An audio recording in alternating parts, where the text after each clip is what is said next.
हमारे एक फ्रेंड ने हमसे सवाल किया है जो कि किसी यूनिवर्सिटी में काम करते हैं। उनका कहना है कि मुझे आए दिन एक्सेल शीट में रोल नंबर फीड करने पड़ते हैं, लेकिन हर समय यही लगता है कि कोई रोल नंबर रिपीट ना हो जाए। तो रोल नंबर को रिपीट होने से कैसे बचाएं? तो यहाँ इन्हें चिंता है कि ये अपनी एक्सेल शीट में किसी बच्चे का रोल नंबर रिपीट ना कर दे, यानी कि सेम रोल नंबर किन्हीं दो बच्चों को ना दे दें। तो ऐसा ना हो, उसके लिए हम क्या कर सकते हैं? चलो सबसे पहले इनकी सिचुएशन समझ लेते हैं। एक एक्सेल शीट बना लेते हैं हम, जिसमें हम यूनिवर्सिटी के स्टूडेंट्स का डाटा लिखेंगे। कुछ इस तरीके से लिखेंगे। पहले हम जैसे लिख लेते हैं, नेम लिख लेते हैं उनके, कि उनके नाम क्या है, उनके लिए एक कॉलम बना लेते हैं कुछ इस तरीके से। ठीक है, नाम आ गए। उसके बाद हम यहाँ एक कॉलम बना लेते हैं एड्रेस, यानी कि वो कहाँ से आए हैं, उनका एड्रेस क्या है, किस स्टेट के वो स्टूडेंट्स हैं। तीसरा कॉलम हम बना लेते हैं कि उन्होंने किस कोर्स में एडमिशन लिया है। और फोर्थ कॉलम हम बना लेते हैं रोल नंबर का, जहां हमें इन्हें रोल नंबर देना है। मैनुअली हमें रोल नंबर लिखना है, तो मुझे डर है कि मैं रोल नंबर रिपीट ना कर दूं, सेम रोल नंबर दो या दो से ज़्यादा बच्चों को ना दे दूं। तो ऐसा ना हो, उसके लिए हम क्या कर सकते हैं? ठीक है, चलिए, हमने यहाँ पर थोड़ा सा डाटा लिया है। यहाँ पर थोड़े ही बच्चे हैं, लेकिन यूनिवर्सिटी में तो आप जानते हैं हजारों या लाखों की गिनती में बच्चे हो सकते हैं, और वहाँ इस चीज़ से बहुत बड़ी प्रॉब्लम हो सकती है और काफ़ी चांसेस है कि रोल नंबर गलती से रिपीट हो जाए। तो वहाँ आप क्या कर सकते हैं? फॉर एग्जाम्पल, मान लीजिए नया स्टूडेंट आया जिसका नाम दीपक है, जो कि दिल्ली से है, जिसने बीए में एडमिशन लिया है और उसका रोल नंबर है 852। हमने यहाँ पर डाल दिया। अब मुझे पता कैसे चलेगा कि ये रोल नंबर यूनिक है, रिपीट नहीं हो रहा है? और अगर रिपीट हो रहा है तो किस बच्चे का रोल नंबर है ये? ठीक है, अब थोड़े डाटा में तो आपने देख लिया कि ये 852 रोल नंबर जो है किसी लड़की का है, सपना नाम से। ठीक है, लेकिन लाखों की गिनती में हम ऐसा कैसे करेंगे, कैसे चेक करेंगे और कैसे बचाएंगे कि रोल नंबर रिपीट ना हो? तो उसके लिए आप क्या करेंगे?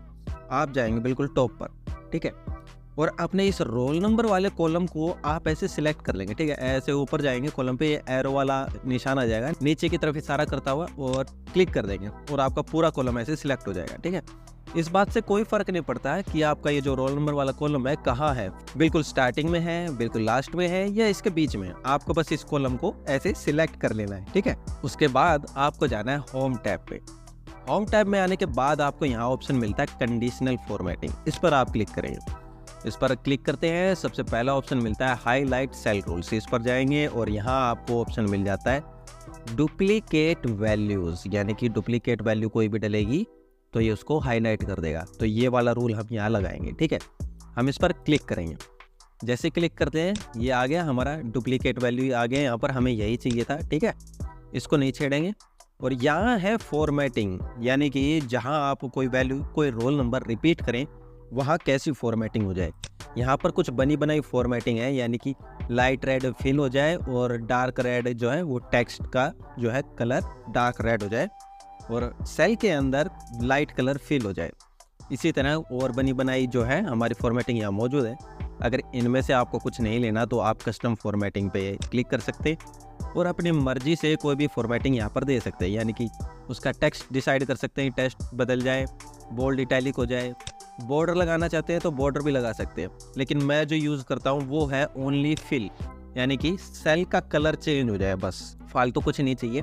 हम यहाँ पर क्या करेंगे, फिल को सिलेक्ट करेंगे और मैं दे दूंगा रेड कलर, कि भाई जहाँ रिपीट हो रहा है, हमारा रोल नंबर रिपीट होगा, वो सेल का कलर रेड हो जाए, मुझे तुरंत पता चल जाए। ठीक है, तो मैंने इसको दे दिया फिल और कलर दे दिया रेड, और इसको कर दिया मैंने okay and okay.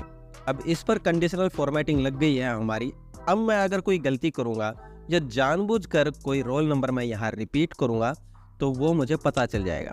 For example, मान लेते हैं मैंने इस बच्चे का रोल नंबर गलती से रिपीट कर दिया, 785 इसको दे दिया। जैसे ही मैं एंटर हिट करूँगा ये रेड हो जाएगा और मुझे पता चल जाएगा कि ये रोल नंबर मैं ऑलरेडी किसी को दे चुका हूँ, ये रिपीट हुआ है, और मैं यहाँ गलती करने से बच जाऊँगा। इसका एक फ़ायदा ये भी है कि आपको पता चल जाएगा कि ये रिपीट कहाँ हुआ है। एक तो मैंने यहाँ दे दिया, अब मुझे देखना हो कि इससे पहले मैं ऑलरेडी किसको दे चुका हूँ ये रोल नंबर, तो आप ऐसे स्क्रॉल करेंगे और आपको वो रोल नंबर भी ऐसे हाईलाइट हुआ मिल जाएगा, वो भी फॉर्मेट हो जाएगा और पता चल जाएगा कि एक्चुअल में ये रोल नंबर तो मैं राहुल को बहुत पहले दे चुका हूँ, 785 रोल नंबर उसका है, ठीक है। तो ऐसे मैं कोई भी गलती करने से बच जाऊंगा, रोल नंबर रिपीट होने से बच जाएगा। मुझे तुरंत पता चल जाएगा कि ये रोल नंबर जो है रिपीट हुआ है और मुझे इसे चेंज करने की ज़रूरत है। और अगर आप कोई ऐसा नंबर यहाँ डालेंगे जो रिपीट नहीं हुआ है, जो बिल्कुल यूनिक है, तो ये इसको एक्सेप्ट कर लेगा और फॉर्मेटिंग अपने आप यहाँ से हट जाएगी। और जब भी आप कोई गलती करेंगे, यानी कि कोई रोल नंबर आप गलती से रिपीट कर देंगे, तो ये तुरंत फॉर्मेट हो जाएगा रेड कलर में और आपको बता देगा कि ये रोल नंबर रिपीट हुआ है, और ये भी बता देगा कि ये रोल नंबर पहले आप चिराग को दे चुके हैं। तो आप ऐसे बचा सकते हैं अपने शीट को, अपने डाटा को, और रोल नंबर को रिपीट होने से इस तरीके से बचाया जा सकता है। और इन केस अगर आप ये कंडीशनल फॉर्मेटिंग हटाना चाहते हैं तो आप ऐसे हटा भी सकते हैं। आप अपने इस पूरे कॉलम को सिलेक्ट करेंगे, वापस जाएंगे कंडीशनल फॉर्मेटिंग पे और यहाँ क्लियर रूल्स पर क्लिक करेंगे और आप सिलेक्ट कर सकते हैं clear rules from selected cell, यानी कि जो भी सेल मैंने सिलेक्ट किया उन पे से हट जाए। या आप कर सकते हैं clear rules from entire sheet, यानी कि पूरी शीट में कहीं भी कोई भी रूल लगा रखा हो वो मिट जाएगा। आप इस पर क्लिक करें दें और आपका ये जो कंडीशनल फॉर्मेटिंग थी वो हट जाएगी, और अब आप कोई गलती करेंगे तो ये हाईलाइट नहीं करेगा, ठीक है। तो ये था तरीका रोल नंबर को रिपीट होने से बचाने के लिए आप कंडीशनल फॉर्मेटिंग कैसे लगा सकते हैं और कैसे हटा सकते हैं।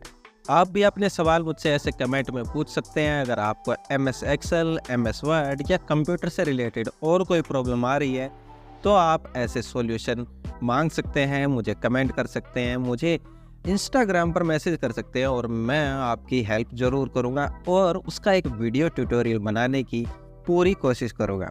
तो जल्दी से आप भी अपनी प्रॉब्लम सॉल्व करवाइए, कमेंट कीजिए अपने क्वेश्चंस, अपने सुझाव, और चैनल को ज़रूर सब्सक्राइब करें। और ये वीडियो पसंद आया तो इसे लाइक ज़रूर करें।